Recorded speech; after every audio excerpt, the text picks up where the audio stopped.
Assalamualaikum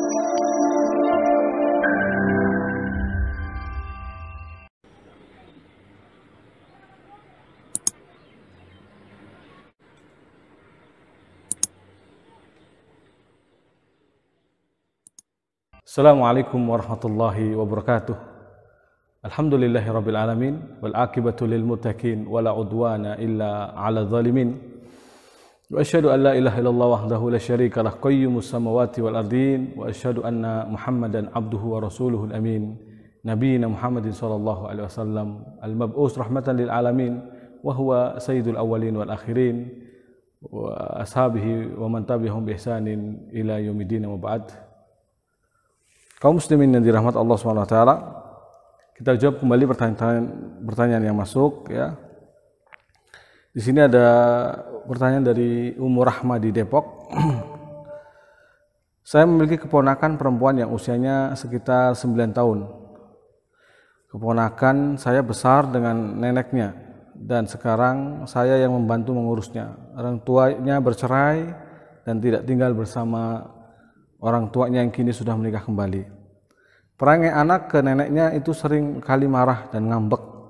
Kalau anak ini dikerasin itu ngambek, dan saya pribadi tak bisa memarahinya dengan keras karena menurut saya hal itu akan membuatnya merasa terpuruk. Bagaimana langkah yang tepat untuk mengatasi anak yang seperti ini ya Ustadz? Di sini ibu juga menyebutkan langkah yang pernah dikerjakan. Saya selama ini melakukan metode pendekatan dan memintanya dengan lembut, terkadang sedikit tegas. Saya khawatir salah jika mendidiknya dengan keras mengingat latar belakang keponakan yang sedikit berbeda dari anak yang lain. Apakah metode saya sudah tepat jika sedikit memanjakannya dengan tidak memarahinya jika ia salah? Alhamdulillah wassalatu wassalamu ala rasulillah wa ba'd. Wallahu ta'ala wa alam bisawab ya. Terkait apa yang dikeluhkan oleh Ibu Rahma di Depok ini. Tapi wallahu alam ya, semoga langkah yang ibu kerjakan sudah cukup lumayan bagus, yaitu dengan pendekatan ya, kemudian terkadang memintai dengan lembut, kadang sedikit diselingi dengan ketegasan, karena memang seharusnya begitu untuk usia anak yang 9 tahunan ya. Juga penting kiranya mungkin tambah motivasi ya, kemudian pujian terkadang ya. Artinya kalau bisa seimbang antara punishment dan reward, pujian dan celaan ya. Saat memang melakukan kebaikan dipuji, melakukan keburukan maka diingatkan, dan perbuatan buruk itu kita cela ya. Bukan orang yang dicela tapi perbuatan buruknya ini. Karena sungguh perbuatan buruknya tercela dan seperti ini efeknya misalkan ya. Maka kaum muslimin yang dirahmati Allah SWT ya. Ini penting untuk kita pahami dengan baik agar tentu tidak timpang ya antara targhib dan tarhib, antara punishment dan reward, antara motivasi dan juga ancaman. Jadi harus seimbang. Karena sejatinya orang itu adalah atau manusia ya secara umum, anak-anak yang usia sekian ya perlu adanya targhib dan tarhib. Motivasi dan juga ancaman. Terus dan motivasi dan terus ya. Wallahu a'lam bishawab. Adapun memanjakannya atau dalam arti tidak memarahinya total, tentu hal yang dikhawatirkan nantinya akan menjadi anak yang manja ya. Tidak memarahinya secara total berarti seolah-olah nanti khawatirnya menganggap ketika ada melakukan kesalahan, kekeliruan dianggapnya boleh gitu. Karena ada iqrar ya dari seolah-olah pembolehan ya, pembenaran dari ibu itu sendiri kepada anak tadi ya. Sehingga di sini harus dilihat efek nantinya juga ya. Tidak semata-mata ya ini seolah-olah yang penting dia tidak bermasalah, yang penting dia tidak melawan dan seterusnya. Yang penting dia bisa tenang, dia enggak ngambek lagi. Enggak cukup di sini ya. Tapi kita harus melihat efek dari apa yang kita lakukan, ya, dari langkah-langkah yang kita kerjakan. Kita berusaha dengan seoptimal mungkin di sini, baik pendekatan, ya, baik nasihat, baik motivasi, terkadang juga dengan ketegasan, ya. Dan ketegasan itu saat dibutuhkan ya harus tegas, karena jangan sampai sama sekali tidak, ya. Nah, wallahu a'lam bishawab. Kemudian bagaimana sebaiknya mendidik anak, ini dari Pak Syahril di Pesisir Selatan, ya. Bagaimana sebaiknya mendidik anak yang sudah terlanjur sangat nakal? Apakah dengan menghardiknya terus-terusan dapat mengubahnya? Kembali, ya, persoalan seperti ini, ya, anak yang sudah kadung nakal dan seterusnya, ya, maka untuk merubahnya bukan hanya dari sentuhan kebaikan, sentuhan, banyak sentuhan di sini harusnya, ya, dinasihati dan dinasihati. Dan yang sudah kadung keras, nakal, ya, sangat nakal, dalam tanda kutip, ya, mungkin nakal di sini artinya sudah sangat sulit diatur, ya, kata-katanya kotor, ya, bahkan mungkin bermainnya juga sudah seenaknya sendiri, tidak mau yang baik-baik, ya, temannya pun yang buruk-buruk, yang sulit diatur pula. Nah, jika kondisi seperti ini, maka langkahnya pertama dari kita, ya, dengan sering mendekati anak ini, karena dia sebenarnya butuh perhatian. Anak itu kadang kenapa nakal, butuh perhatian. Bahkan tidak usah jauh-jauh, nggak usah anak kecil, yang dewasa saja. Kenapa kadang nakal, preman itu kenapa kadang suka melakukan aksi-aksi yang anarkis dan seterusnya, kadang butuh perhatian, butuh, yakni banyak dukungan, sokongan, ya, makanya dia nakal kadang. Buktinya banyak preman ketika sudah menikah dia jadi baik. Kenapa? Karena sudah mengerti tentang tanggung jawab, sudah mengerti tentang dan di situ ada pujian, di situ ada yang memperhatikan hidupnya. Ya, jadi di sini sebenarnya anak-anak seperti ini butuh ekstra lagi yang namanya perhatian atau kasih sayang. Dan kasih sayang yang hilang misalkan kalau anak yatim, ya, berarti dari ayahnya, sosok ayah yang hilang. Kalau bapaknya yang ada tapi ibunya meninggal, maka mungkin sosok ibu. Nah, begitu, ya. Jadi kadang bisa dicari masalahnya. Maka kita di sini lebih dekat lagi pada anak-anak yang seperti ini, lebih terus mendekat lagi pada anak yang seperti ini. Jangan malah menjauhi, malah mengejudge-nya seolah-olah sudah nakal tidak mungkin bisa berubah. Tidak, ya. Tidak ada yang tidak mungkin untuk berubah. Semuanya sangat mungkin untuk berubah. Sebagai pendidik tidak boleh seolah-olah menutup, memblok yang seperti ini tidak mungkin bisa berubah. Paten pasti tidak mungkin, ya. Ini tidak boleh, ya. Karena kita hanya berikhtiar dan berikhtiar. Adapun hidayah di tangan Allah Subhanahu wa taala. Kita hanya memberikan hidayah, irsyad wal bayan, taujih, nasihat, mau'idhah hasanah, targhib, wa tarhib. Begitu aja. Adapun di tangan Allah perubahan itu. Makanya kita berdoa kepada Allah dengan berharap anak-anak yang seperti ini bisa berubah menjadi baik. Mungkin butuh banyak lagi doa-doa dari orang-orang sekitarnya. Kemudian yang kedua, diputus teman-teman buruknya. Diputus pergaulan dengan teman-teman buruknya, dibatasi total, ya. Dijauhkan sejauh-jauhnya. Carikan komunitas yang baik, teman-teman yang baik, ya. Jika pergaulannya lah yang menyebabkan itu semua, ya. Kemudian waktu bermainnya atau waktu dia perginya dari rumahnya. Jika keluar rumahnya yang menjadikan dia semakin nakal, maka dikurangi dari keluar rumahnya.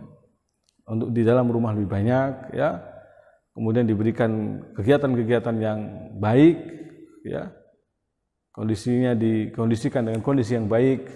Ini semua akan membantu insya Allah untuk menterapi anak-anak yang nakal seperti ini. Makanya ada banyak kan anak-anak yang ketika tadinya nakal kemudian masuk pesantren jadi baik. Kenapa? Karena pertama lingkungan mendukung, kemudian semua di situ tidak ada yang rusak, artinya tidak ada yang nakal. Nakal ya di dalam arti jahil, iseng mungkin ada, tetapi dalam arti nakal sampai berbuat dosa, ya, kejahatan, maka tentu hampir-hampir tidak ada, sangat jarang sekali kalau di sebuah lembaga pesantren atau lembaga pendidikan Islami. Nah, mungkin dicarikan seperti itu, ya, solusinya. Nah, anak yang masuk seperti ini kenapa bisa berubah? Itulah, ya, karena mengikuti sistem, mengikuti lingkungan dan seterusnya. Tidak ada lagi ruang waktu untuk dia berbuat yang aneh-aneh, yang sulit diatur, yang susah diatur, ya, berbuat hal-hal yang melanggar syar'i. Kemudian sembari kita berikan pemahaman agama yang benar. Pertama akidahnya dulu, karena Bagaimana dia akan bisa menerima ini yang diharamkan, ini yang dilarang, sementara dia tidak paham akidah, sementara dia tidak mengerti kewajiban ibadah kepada Allah Subhanahu wa taala. Tanamkan tauhid ya. Kenalkan tentang Allah Subhanahu wa taala, kenalkan akan takut kepada Allah. Ya, siapa Allah ya. Melalui makhluknya, mengenalkan akan kekuasaan Allah. Jika makhluknya saja demikian, bagaimana yang menciptakan? Terus begitu. Ya. Jadi tauhidnya perlu ditanamkan. Makanya para sahabat, kenapa mereka bisa meninggalkan yang haram? Ya, serta-merta totalitas. Kenapa? Karena mereka sudah akidah yang kuat, kokoh. Riba ditinggalkan, khomer ditinggalkan, padahal itu adalah dulu kebiasaan mereka. Kebiasaan yang buruk bisa ditinggalkan karena ditanamkan akidah yang kuat oleh Rasulullah Shallallahu Alaihi Wasallam. Maka kita tidak boleh bosan dalam mengingatkan bab akidah bagi anak-anak kita, bagi peserta didik kita, bagi yang mungkin tadi disebut anak yang nakal, ya jangan pernah bosan. Lalu doakan dan doakan. Wallahu taala wa alam shawab. Ini yang kiat-kiat yang mungkin bisa diambil pelajaran atau diambil dipetik untuk dilakukan ya langkah-langkah ini dan langkah-langkah yang lainnya wallahu alam shawab.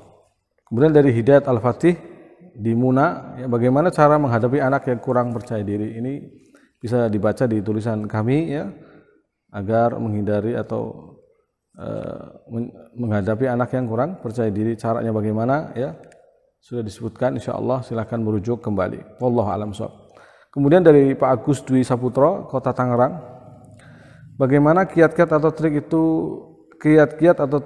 jitu kita sebagai orang tua dalam mendidik anak dari kecil agar kelak dapat menjadi hafidz Quran? Masya Allah, masya Allah, masya Allah. Ya. Ini bisa dilihat dari pengalaman orang-orang yang bisa sukses ya dalam mendidik anaknya. Silakan mungkin bisa dilihat bagaimana bapaknya Musa mendidik Musa ya atau yang lainnya sehingga sukses ya. Bisa dilihat ada bukunya insyaallah dan juga para ulama yang lainnya ya. Secara umum karya seperti kita ingin menjadikan anak misalkan bisa seperti ini dan bisa seperti ini, mesti apa usaha yang kita lakukan? Bisa komputer, maka kemudian kita datangkan komputernya, kita datangkan ahlinya. Kalau kita tidak sanggup, kalau kita sanggup kita yang ajarkan sendiri, kan begitu. Kurang lebih juga begitu. Apalagi Al-Quran, kalamullah ya. Allah telah memudahkan untuk mengingatnya, untuk menghafalnya. Walaqad yassarna hadzal Qur'ana lidzikri fahal min muddakir. Sungguh telah kami mudahkan Al-Quran untuk diingat, maka maukah ada yang mengingat? Tinggal ada enggak yang mau mengingat? Ya. Jadi ini yang perlu dilihat, yang perlu diajarkan kepadanya, dipahamkan ya. Nah, bahwa Al-Quran mudah diingat ya, Al-Quran itu mudah dihafal. Kemudian kiat-kiat yang lainnya ya, masukkan lembaga kalau kita tidak sanggup ya. Masukkan lembaga yang jelas, sistem dan caranya jelas ya, berkesinambungan dan perhatian kepada semua peserta didiknya. Artinya begini misalkan, jika satu guru misalkan 10 maksimal atau 15 maksimal, tentu akan lebih optimal ketimbang yang satu guru kemudian 40, 50. Ini kan sangat berat ya untuk kemudian memperhatikan anak-anak tadi. Memang yang bagus adalah orang tuanya di rumah. Setiap orang tuanya ini kalau setiap orang tuanya perhatian hanya punya 6 anak ya, kan mesti harusnya lebih mudah ya ketimbang yang di kelas 10 atau bahkan 20 atau 40 ya, ini tentu sangat berat ya, wallahu a'lam bishawab. Nah, dan usia yang mungkin lebih ada di sana pendekatan yang di usia dari mulai sebelum 5 tahun sampai kemudian 5 tahun dan 6 tahun sudah hafidz Quran. Ada juga yang pendekatannya melalui nanti deh usia SMP-nya. SMP-nya difokuskan di Ma'had yang tahfidz Quran ya. Kemudian baru di SMA-nya Ma'had yang fokus ke bahasa Arab dan ilmu syar'i, sehingga nanti S1-nya misalkan diharapkannya bisa di S1 yang seperti di Saudi, Ummul Qura, Madinah ya, Qasim dan seterusnya. Diharapkan demikian. Ya, bisa belajar di luar negeri ya, di Timur Tengah orang bilang ya. Ya, kerajaan Arab Saudi, Mesir, Libya ataupun Sudan, ya, dan seterusnya. Wallahu a'lam bishawab. Ada pertanyaan dari Ibu Nila atau Ukhti Nila di Kebumen, Jawa Tengah. Ya, Afwan, bagaimana mengetahui bahwa wanita tersebut mandul sebelum menikah? Ya, dokter, ya, melalui pendekatan dokter. Jadi maksudnya ilmu yang mereka para ahli medis, ya, pendekatan ilmu seperti ini. Adapun ilmu syar'i, ya, secara dalil tidak ada, ya, untuk mengetahuinya. Jadi ini tentu fas'alu ahla dzikri in kuntum la ta'lam. Bertanya kepada ahlinya jika engkau tidak mengetahui. Ahli di sini dalam bab ini adalah para ahli medis, dokter dan seterusnya, khususnya dokter kandungan, ya, syukur-syukur ada dokter kandungan perempuan, ya. Maka Anda bisa bertanya kepadanya seperti ini. Dan apakah wanita yang istilahnya mandul ini tidak perlu dinikahi, ya? Ya, ini pembahasan kita tentang menikah untuk, ya, ini pembahasan kita tentang menikah hendaknya mencari wanita yang punya keturunan. Bukan berarti kemudian yang mandul itu tidak usah nikah saja, atau kemudian yang mandul itu kemudian tidak dinikahi. Bukan berarti begitu, ya. Makanya di sini syariat yang mulia ada syariat tentang ta'addud atau poligami, ya. Maka Allah SWT menjadikan syariat ini indah. Sehingga kalaupun ada istri misalkan pertama mandul, dia bisa dengan istri yang kedua, ya, dan bisa berbahagia sehingga karena yang tidak punya anak bisa berbahagia dengan dari madunya, anak madunya dan seterusnya. Istri kedua, ketiga dan empat, ya. Ini semua adalah syarat Allah SWT, pasti indah, ya. Tidak perlu menjadi suatu yang alergi, seolah-olah suatu yang buruk, busuk, hina, rendah. Ini tentu akan mendatangkan murka Allah SWT. Karena Allah SWT menurunkan syariatnya pasti yang terbaik. Ketika Allah SWT membolehkan, bahkan memerintahkan misalkan, ya, sesuatu, maka sesuatu itu pasti baik. Ya, bisa jadi apa yang kamu cintai itu buruk bagimu. Tapi bisa jadi yang kamu anggap, yang tidak kamu suka, yang kamu anggap benci, justru itu baik bagimu. Kita tidak tahu, sedangkan Allah Maha tahu. Nah, disitulah pentingnya kita menilainya dari kacamata syar'i, bukan dari kacamata hawa nafsu, ya, atau kebencian semata, atau kecemburuan buta, tidak, tetapi dengan ilmu syar'i, ilmu agama. Jadi tidak perlu pesimis bagi wanita-wanita yang mandul, kemudian berarti nggak usah nikah saja, ya. Bukan berarti itu. Tidak mengapa baginya untuk menikah, ya. Adapun kalau laki-laki yang dalam arti lemah syahwat, ya, bukan hanya mandul tapi lemah syahwat, maka memang ini aib yang bagi wanita boleh untuk memilihnya. Kalau misalkan dapat pasangan seperti ini, untuk dia melanjutkan pernikahannya dengan rela dan ridha, ataukah dia memilih untuk bercerai, ya. Dan ini pembahasannya ada dalam bab pernikahan, ya. Karena tentu syariat ini tahu melihat maslahat, ya, mana yang maslahatnya lebih besar, ya. Karena jika menjadikan justru pasangan itu malah menjadikan nantinya berzina, jatuh pada yang haram misalkan, tentu bercerai lebih utama, sehingga yang normal, maksudnya yang tidak lemah syahwat, bisa menikah dengan yang normal pula. Adapun kalau misalkan yang lemah syahwat tadi bisa berusaha diobati dan ada, yakni gambaran nantinya akan sembuh, wanitanya atau istrinya pun sabar, ya, untuk menantinya kesembuhan tersebut, maka bagi wanita tersebut pahala, insya Allah. Bagi istrinya adalah pahala kesabarannya dalam menunggu kesembuhan dari suaminya. Maka senantiasalah bersyukur dan bersabar atas apa yang Allah berikan kepada kita. Kaum muslimin yang dirahmati Allah SWT, inilah beberapa pertanyaan yang bisa kami jawab. Kurang lebihnya, ya, mohon maaf karena keterbatasan waktu, juga kesempatan untuk kita menjawab pertanyaan-pertanyaan yang ada, maka kita cukupkan sampai di sini. Wallahu ta'ala wa a'lam bis-shawab. Wa hadza ma aqulu lakum. Wa sallallahu ala nabiyyina Muhammadin wa alihi wa sahbihi ajma'in.